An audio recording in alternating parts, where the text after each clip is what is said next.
Hello दोस्तों, नमस्कार। आप लोगों का एक बार फिर से स्वागत है आपके अपने YouTube channel PS tech digital पर। दोस्तों, आज की वीडियो में हम लोग देखेंगे राजस्थान लोक सेवा आयोग के माध्यम से एक विज्ञप्ति जारी की गई है जो कि फर्स्ट ग्रेड टीचर के पोस्ट के लिए है। तो इससे पहले राजस्थान लोक सेवा आयोग के माध्यम से आपने सेकेंड ग्रेड की जो विज्ञप्ति जारी की गई थी उसके बारे में आप लोगों ने देखा था और उसका फॉर्म भी अब अप्लाई होना स्टार्ट हो चुका है।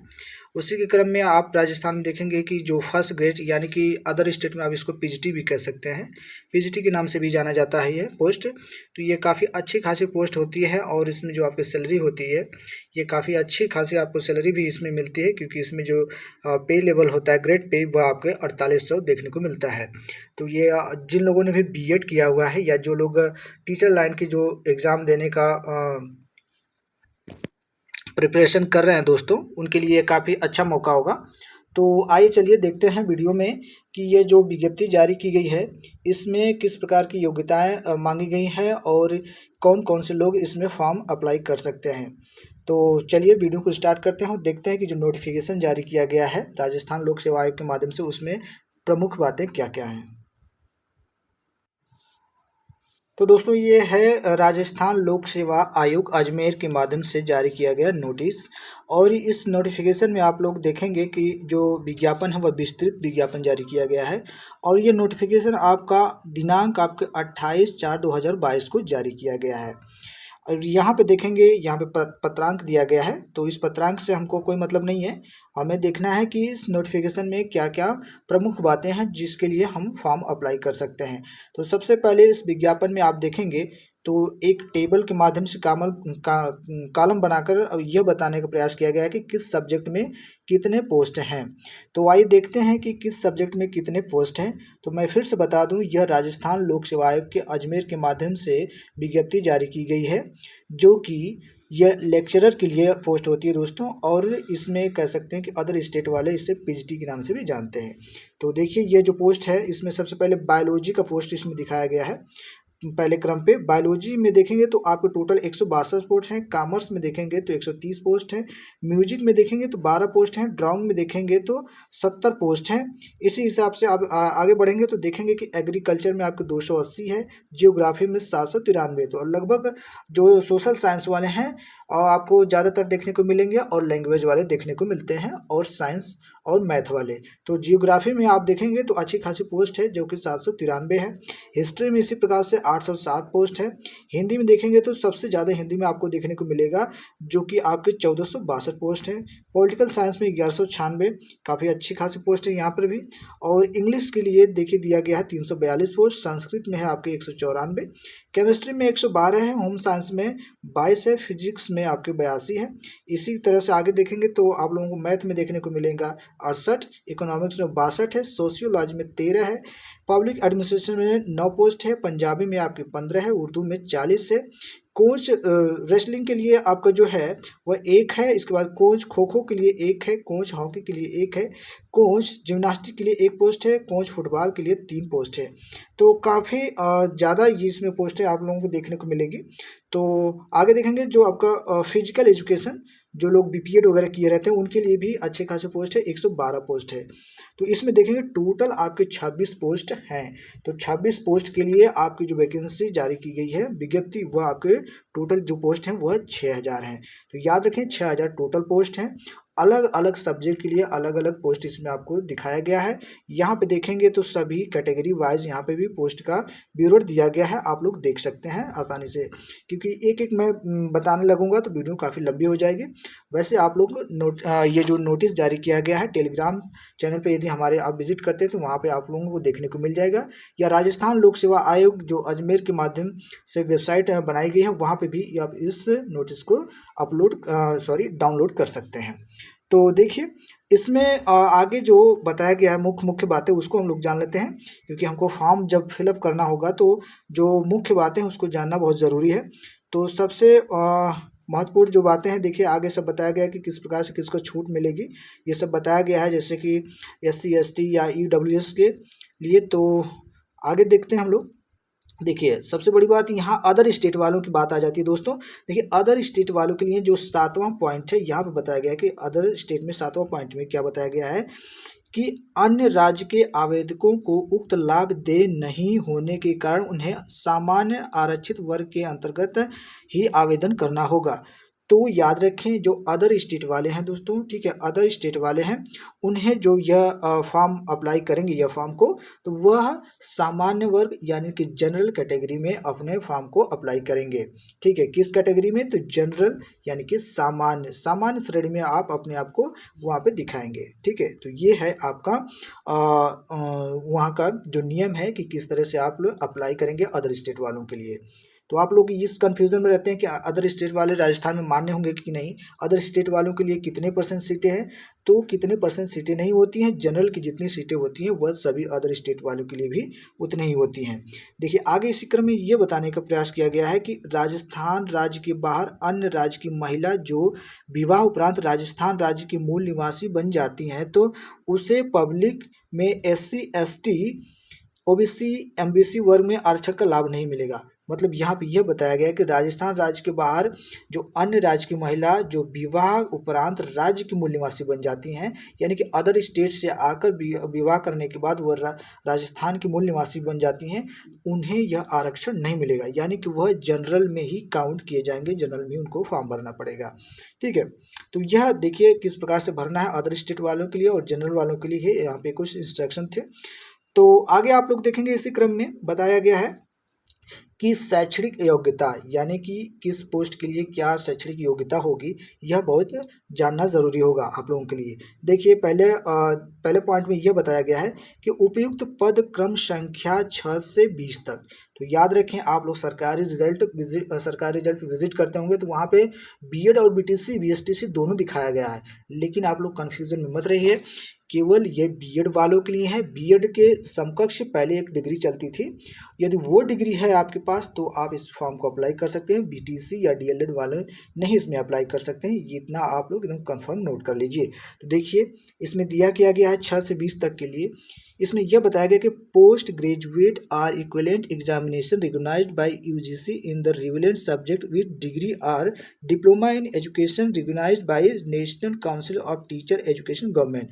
यानी कि इसमें यह बताया गया है कि आपके पास जो डिग्री होगी वह पोस्ट ग्रेजुएट की डिग्री होगी या उसके समकक्ष डिग्री होनी चाहिए। साथ ही साथ आपके डिग्री और डिप्लोमा इन एजुकेशन यानी कि एजुकेशन शिक्षा शास्त्र में आपका डिप्लोमा या डिग्री होना चाहिए। सीधे सीधे शब्दों में सुनिए कि आपके पास बीएड होना चाहिए, साथ ही साथ आपका एमए एमएससी जो भी है, ठीक है, वह होना चाहिए। यानी कि आप मास्टर डिग्री के साथ साथ आपके बीएड की योग्यता साथ में होनी चाहिए। इसी तरह से आपके पद क्रम संख्या 1 के लिए बताया गया कि पोस्ट ग्रेजुएट होना चाहिए, और साथ ही साथ आपका जो विज्ञान ग्रुप है उसमें जूलॉजी, बॉटनी, माइक्रोबायोलॉजी, टेक्नोलॉजी, ठीक है, यह जो है आपके मास्टर डिग्री होनी चाहिए और आपके ग्रेजुएशन में भी यह सब्जेक्ट होने चाहिए। इसी प्रकार से क्रम संख्या 2 के लिए भी बताया गया है कि मतलब मास्टर डिग्री और बीएड ज़रूर आपके होने चाहिए। ठीक है, क्रम संख्या 3 के लिए बताया गया है कि post graduate equivalent examination recognised by UGC in music or qualification declared equivalent. इसके बाद लिखा है बाय द गवर्नमेंट। तो यानी कि इसमें भी आपको पोस्ट ग्रेजुएट चाहिए, यानी कि मास्टर डिग्री चाहिए। साथ ही साथ आपको इसके साथ म्यूजिक में भी आपको, ठीक है, क्वालिफिकेशन इसमें मांगा गया है, इसमें आपको बीएड नहीं मांगा गया है। फिर साथ ही साथ इसी क्रम संख्या 4 के लिए देखेंगे तो इसमें भी आपका पोस्ट ग्रेजुएट यानी मास्टर डिग्री मांगा गया है। साथ ही साथ इसमें भी आपके स्कूल कॉलेज आर्ट्स में मांगा गया है कि ये डिप्लोमा होना चाहिए 4 इयर्स का, यदि आप कला से हैं। इसके बाद क्रम संख्या 5 में देखेंगे तो इसमें भी आपको पोस्ट ग्रेजुएट यानी मास्टर डिग्री मांगा गया है, ठीक है। और क्रम संख्या आपके 21 से 25 के लिए इसमें ग्रेजुएट मांगा, देखिए इसमें मास्टर डिग्री नहीं मांगा है, इसमें ग्रेजुएट मांगा है या उसके इक्विवेलेंट कोई डिग्री है, ठीक है। और साथ ही साथ डिग्री या डिप्लोमा फिजिकल, यानी कि डिग्री या डिप्लोमा फिजिकल एजुकेशन में आपके पास होने चाहिए, ठीक है। इसके बाद क्रम संख्या 26 के लिए बताया गया है कि ग्रेजुएट यानी कि आपको ग्रेजुएट होने चाहिए, साथ ही साथ उसके समकक्ष कोई डिग्री हो तो वो भी मान्य होगी, और उसके साथ में आपके फिजिकल एजुकेशन या एमपीएड या 2 इयर्स से डिग्री का कोई कोर्स आपने किया है तो यह भी होगा साथ में, तो मान्य होगा, ठीक है। तो समझिए कि कुछ पोस्ट के लिए केवल आपके जो स्पोर्ट्स संबंधी जो कोर्स है और म्यूजिक संबंधी कोर्स है उसमें बीएड नहीं है, ठीक है। बाकी जितने भी अदर कोर्स हैं जैसे आपके हिस्ट्री हो गया, हिंदी हो गया, संस्कृत हो गया, मैथ हो गया, विज्ञान हो गया, इन सब में आपको मास्टर डिग्री प्लस बीएड, याद रखें बीएड इसके साथ साथ, अदर स्टेट में बीएड की आवश्यकता नहीं होती है लेकिन राजस्थान में यहाँ पे बीएड भी मांगा गया है, ठीक है। इसके बाद आप लोग देखेंगे शैक्षणिक अर्हता संबंधी प्रावधान। सबसे बड़ी बात देखिए राजस्थान में एक अच्छी बात यह लोगों के लिए देखने को मिल रही है कि वहाँ पे अपेयरिंग में भी लोग फॉर्म भर रहे हैं, ठीक है। वहाँ पे अपेयरिंग भी मान्य है। देखिए जैसे यहाँ पे बताया गया है कि पद की अपेक्षित शैक्षणिक अर्हता के अंतिम वर्ष में सम्मिलित हुआ हो या सम्मिलित होने वाला व्यक्ति भी आवेदन करने के लिए पात्र होगा, किंतु उसे आयोग द्वारा आयोजित प्रतियोगी परीक्षा से पूर्व शैक्षणिक अर्हता अर्जित करने का सबूत देना होगा। इसका मतलब यह है कि आप यदि अंतिम वर्ष में सम्मिलित हैं या सम्मिलित होने वाले हैं और आप इस फॉर्म को भरना चाहते हैं तो आप आराम से भर सकते हैं, लेकिन जब आयोग के माध्यम से जब आपका सिलेक्शन हो जाएगा तो डॉक्यूमेंट वेरिफिकेशन होगा तो आपके पास पूर्ण रूप से आपका रिजल्ट होना चाहिए, ठीक है। बीएड का रिजल्ट आपके पास होना चाहिए या मास्टर डिग्री का आपके पास रिजल्ट होना चाहिए, यानी कि आप अपेयरिंग में भर सकते हैं। सीधी सी बात समझिए कि आप फाइनल में हैं, अपेयरिंग में डाल सकते हैं। तो आप इसमें यह मत कन्फ्यूज़न होइए, क्योंकि मैं वीडियो बनाया था इसके पहले जो सेकंड ग्रेड का, तो उसमें लोग कह रहे थे मैं अपेयरिंग में हूँ, मेरा ये सब्जेक्ट है तो मैं भर पाऊँगा कि नहीं, तो मैंने बता दिया इसमें। फिर भी कोई कन्फ्यूज़न होगा तो आप कमेंट के माध्यम से पूछ सकते हैं, मैं कमेंट में आप लोगों का आंसर देने का प्रयास करता हूँ। जैसा कि मैंने बताया था कि आप लोग जो इसमें पे बैंड होगा वह मैट्रिक्स लेवल का होता है, जो कि 4800 ग्रेड पे आपको देखने को मिलेगा, ठीक है। और अच्छी खासी ये ग्रेड पे होती है दोस्तों। इसके बाद नीचे देखेंगे तो जो छूटें हैं वह बताए गए कि उम्र में छूट किस प्रकार से मिलेगी। राजस्थान के यदि मूल निवासी हैं तो आपको अनुसूचित जनजाति पिछड़ा वर्ग है या अन्य पिछड़ा वर्ग के अंतर्गत आते हैं तो आपको 5 वर्ष, और इस कास्ट के अंतर्गत यदि आप महिला है तो आपको 10 वर्ष देखने को मिलेगा। सामान्य आरक्षित वर्ग महिला है तो आपको 5 वर्ष छूट मिलेगा, और यदि विधवा और अछिन्न विवाह परित्याग महिला है तो कोई छूट नहीं मिलेगा आपको, ठीक है। तो छूट केवल उन लोगों के लिए है जो राजस्थान के मूल निवासी हैं और वह अनुसूचित जाति, अनुसूचित जनजाति, पिछड़ा वर्ग या अति पिछड़ा वर्ग या आर्थिक रूप से कमजोर है तो 5 वर्ष उनके लिए, और इसी क्रम में यदि वो महिला है तो उनको 10 वर्ष, यदि वह सामान्य अनिश्चित महिला तो उनको 5 वर्ष छूट मिलेगी उम्र में, ठीक है। चलिए आगे देख लेते हैं किस प्रकार से और क्या हम लोगों के लिए विशेष इसमें है। तो और देखिए मुख्य में मैं आप लोगों को बातें बता दे रहा हूँ। देखिए यहाँ पे जो नोट करके बताया गया है इसमें कहा गया है कि विभिन्न वर्गों अन्य विशिष्ट श्रेणियों हेतु दे आयु सीमा छूट उक्त प्रावधानों जिनमें सामान्य स्थिति में अधिकतम आयु सीमा के कम तक की आयु सीमा में छूट दी गई हो स्वतः निष्प्रभावी मानी जाएगी, यानी कोई छूट दी गई है तो वह निष्प्रभावी मानी जाएगी, इससे पहले जो कोई छूट आपने लिया हो, ठीक है। तो और क्या है देखिए इसमें दिया है नॉर्मलाइजेशन भी हो सकता है, अपनाया जा सकता है। यहाँ पे देखिए दिया गया है कि नॉर्मलाइजेशन यानी सामान्यीकरण की पद्धति को अपनाया जा सकता है, जरूरी नहीं कि अपनाया जाएगा, अपनाया जा सकता भी है। और यहाँ पे दिया है परीक्षा का स्थान और माह। देखिए परीक्षा का स्थान और तिथि के संबंध में यथासंभव सूचित किया जाएगा, इसके विषय में अभी कोई जानकारी नहीं है। अब आती है कि आवेदन की अवधि, यानी कि कब से फॉर्म भरा जाएगा और कब तक। तो देखिए यह फॉर्म भराया जाएगा दिनांक 5/5/2022 से दिनांक 4/6/2022 तक, तो लगभग 1 महीने यह फॉर्म चलेगा और रात्रि 12 बजे तक आप भरेंगे। 4/6/2022 के रात्रि 12 बजे तक आप फॉर्म भरेंगे, जो कि 5/5/2022 से स्टार्ट होगा। और जब ये फॉर्म भरने का जो वेबसाइट बनाया गया है वह यहाँ पे आप लोग वेबसाइट देख रहे होंगे कि rpsc.rajasthan.gov.in पे इस विजिट करके आप इस फॉर्म को भर सकते हैं, ठीक है। इसके बाद और देख लेते हैं क्या कुछ और अन्य बातें बताई गई हैं। हाँ, सिलेबस की बातें आते हैं तो देख लेते हैं सिलेबस। देखिए इसमें देखिए जो सिलेबस जारी किया गया है तो जैसे सेकेंड ग्रेड में था उसी प्रकार से इसमें भी है, लेकिन कुछ अंतर है। तो देखिए इसमें जो पेपर होंगे सेकेंड ग्रेड लेवल की तरह ही है, 2 पेपर होंगे, ठीक है। एक फर्स्ट पेपर होगा, एक सेकेंड पेपर होगा। फर्स्ट पेपर में देखिए उसमें जो आपके है जो सेकेंड ग्रेड था उसमें आपके मैथ वैथ नहीं था, लेकिन इसमें देखिए आपके मैथ वगैरह को भी इंक्लूड कर दिया गया है। देखिए क्या दिया गया है, देखिए ये पोस्ट ऑफ स्कूल लेक्चरर के लिए फर्स्ट पेपर का एक प्रोफार्मा बनाया गया है कि इसमें देखिए आपको 450 के मार्क्स होंगे। दूसरा आपका जो इसमें पेपर 1 होगा, अब वह होगा आपका 150 मार्क्स का। पेपर 2 जो होगा आपके 300 मार्क्स का होगा, यानी कि 450 मार्क्स से टोटल आपके पेपर होंगे। और इसके लिए जो समय मिलेगा वह मिलेगा 1.5 आवर्स, ठीक है, इतना आपको समय देखने को मिलेगा, ठीक है। और दूसरे पेपर के लिए आपको टोटल 3 घंटे का समय मिलेगा। पहले पेपर के लिए 1.5 आवर्स है और सेकंड पेपर के लिए आपको 3 आवर्स है, ठीक है। तो याद रखें, अलग अलग पेपर होगा और अलग अलग टाइमिंग होगी इसके लिए। और देखिए, इसमें दिया गया कि दोनों पेपर जो होंगे वो आपके मल्टीपल चॉइस टाइप क्वेश्चन होते हैं, जैसे बहुविकल्पी टाइप क्वेश्चन होते हैं, ठीक है। तो ऑप्शन वाइज आपको इसमें लिखित नहीं कोई है, ठीक है। और इसमें देखिए, हमेशा पहले तो नेगेटिव मार्किंग नहीं होती थी आरपीएससी में, लेकिन अब देखिए चौथे पॉइंट में इन्होंने बता दिया साफ साफ कि negative marking shall be applicable in the evaluation of answer. तो यानी कह सकते हैं कि इसमें नेगेटिव मार्किंग रखा गया है। For every wrong answer 1/3 of the marks prescribe for that particular question shall be detected. यानी कि आपका इसमें जो है जो नेगेटिव मार्किंग 1/3 यानी कि 1/3 का रखा गया है नेगेटिव मार्किंग। तो याद रखिए, क्वेश्चनों को आप बहुत ध्यानपूर्वक पढ़ के आप लोग दीजिएगा, क्योंकि नेगेटिव मार्किंग है, 1/3 की नेगेटिव मार्किंग रखी गई है। तो याद रखें, 3 गलत करेंगे तो एक आपका सही वाला भी काट लिया जाएगा, ठीक है। इस प्रकार देखिए, नीचे जो 5वां पॉइंट है इसमें बताया गया है कि जो आपका क्वालिफाइंग मार्क होगा, यानी कि पहला पेपर जो होगा, जिसमें आपका पहला पेपर होगा तो उसमें आपको 40% आपको मार्क्स लाना आवश्यक है। कितना? 40% मार्क्स लाना आवश्यक है दोस्तों। तो याद रखें, तो मेहनत आपको काफ़ी करनी होगी, क्योंकि 40% मार्क ये नहीं कि इसमें कम हो गया, इसमें हमारे सब्जेक्ट में ज़्यादा हो गया तो हो जाएगा। 40% मार्क्स आपके होने चाहिए। और इसमें रिलेक्शन दिया गया है तो 5% का दिया गया। और किसके लिए दिया गया है? यह दिया गया है एससी और एसटी, ठीक है। एससी और एसटी कैटेगरी के जो लोग होंगे उनको 5% का छूट है, यानी कि 35% उनको जो मार्क्स लाना आवश्यक होगा पहले पेपर में। और देखिए, दूसरा क्या दिया है कि सब्जेक्ट्स इंक्लूड बाथ अपीयरिंग। देखिए, इसमें आपको जो पेपर होगा, दोनों पेपर में 40%, जरूरी नहीं कि केवल एक पेपर, 40% दोनों के लिए फिक्स कर दिया गया है, फर्स्ट और सेकंड में। और 5% का छूट जो है एससी और एसटी के लिए इसमें दिया जाएगा, केवल राजस्थान के लोगों को।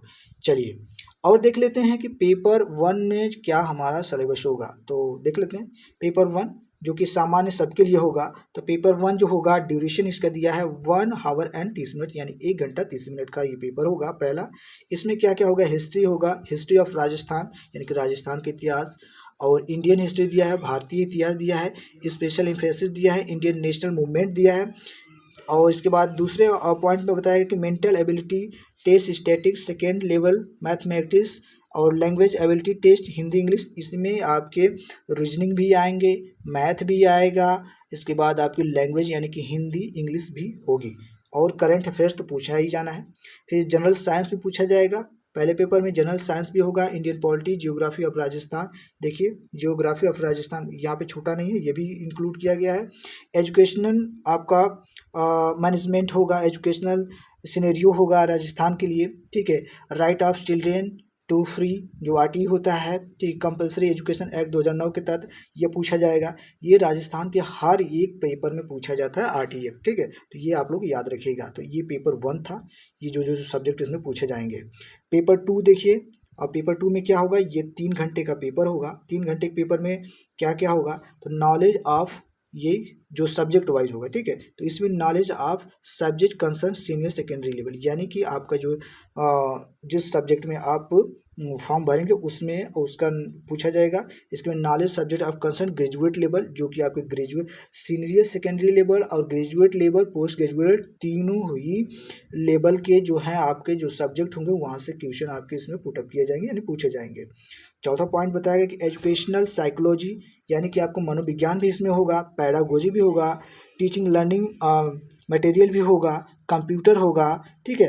तो याद रखें, राजस्थान के हर एक टीचर की वैकेंसी में आपको मनोविज्ञान देखने को मिलता है, जो कि आपके लगभग अदर स्टेटों में नहीं, लगभग यूपी में देखेंगे तो नहीं मिलता है। केवल आप जूनियर लेवल या प्राइमरी लेवल के देखें तो वहाँ पे आपको मनोविज्ञान देखने को मिल जाता है। लेकिन राजस्थान में कोई भी टीचर की वैकेंसी आप उसका फॉर्म भरते हैं तो वहाँ पे आपको जो साइकोलॉजी होते हैं उसका क्वेश्चन आपके पूछे जाते हैं, और अच्छे लेवल के पूछे जाते हैं क्वेश्चन, याद रखिएगा।